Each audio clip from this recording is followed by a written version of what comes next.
Hi, my name is Sophia, and today I'm going to tell you about my first trip to New York and how it almost turned into a disaster.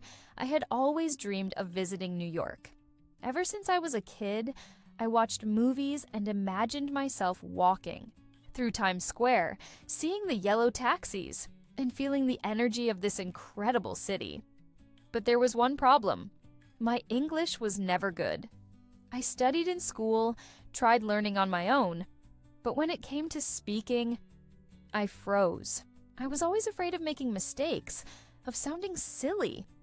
Before the trip, I tried to prepare. I watched videos, downloaded apps, but nothing seemed enough. And now, standing at the airport, alone in a new country, I kept asking myself, will I be able to handle this? The immigration line was moving fast, and I could feel my heart pounding. I watched the people in front of me speaking with the agent, answering questions in English without any trouble. Then it was my turn. I took a deep breath and stepped up to the counter. The agent, a serious-looking man in uniform, took my passport and asked me something. I froze. He repeated, "What's the purpose of your visit?" I knew what that meant. I had practiced this before. But in that moment, my mind went completely blank. My mouth went dry.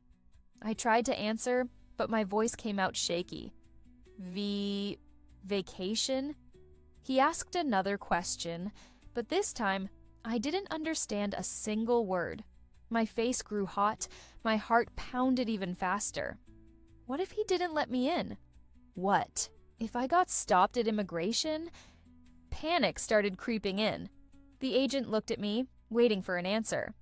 My English wouldn't come out. I wanted to disappear. Then, I remembered something I had read before the trip. If you don't understand, ask them to repeat. I took a deep breath and said, "Sorry.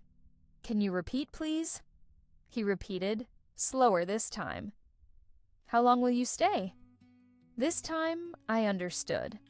I gathered my courage and answered, 1 week. My voice was still shaky, but I managed to say it. He asked one more question, but now I felt a little calmer. I asked him to repeat again, without feeling embarrassed. A few seconds later, he stamped my passport and said, "Welcome to the United States." I couldn't believe it. I had done it. It wasn't perfect, but I had communicated.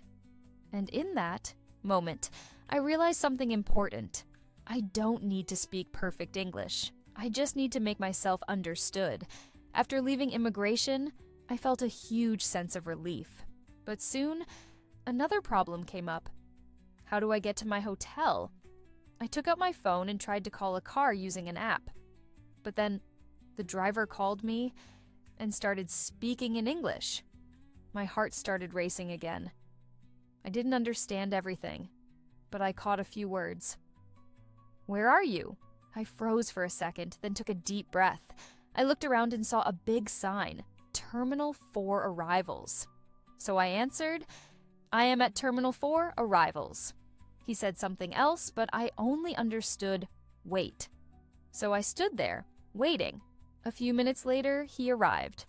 I got into the car, and he asked, "How was your flight?" This time, I tried to stay calm. I smiled and said, "It was good. Thank you." On the way to the hotel, I started to realize something. I didn't need to understand every single word. I just needed to get the general idea and respond with simple sentences. This trip was already teaching me something very important. But the biggest challenge was still ahead. The next day, I woke up excited to explore New York. But I quickly realized that I wouldn't be able to avoid speaking English. I walked into a cafe, and the cashier smiled. "Good morning. What can I get for you?" I knew what I wanted to order, but once again my brain froze. The name of the coffee was on the tip of my tongue, but I just couldn't say it. The cashier waited. The silence started to feel awkward. My heart was pounding. But then, I remembered what I'd learned the day before. I didn't have to speak perfectly. I just had to make myself understood. I pointed at the menu and said, "I want this coffee, please." She smiled and asked, "Hot or iced?" This time, I knew exactly what to do. I answered without hesitation, "Hot, please." She finished my order and said, "That will be $5. I understood right away. I grabbed my money, paid, and when she handed me the coffee, I automatically said, "Thank you." I walked out of the cafe with a smile. For the first time, I felt confident. I was actually managing to communicate in English. And at that moment, I realized this trip wasn't just about visiting New York. It was about overcoming my fears. In the following days, every small conversation felt like a victory. At the hotel, on the subway, in stores. With every mistake, I learned. With every success, I gained more confidence. On my last day, I sat on a bench in Central Park and looked around. People were chatting, musicians were playing, the city sounds filled the air. New York didn't feel scary anymore. That's when I realized something important. I could never have learned this just by studying grammar or memorizing words. Learning English isn't just about knowing the rules. It's about taking risks, communicating, making mistakes, and keeping going.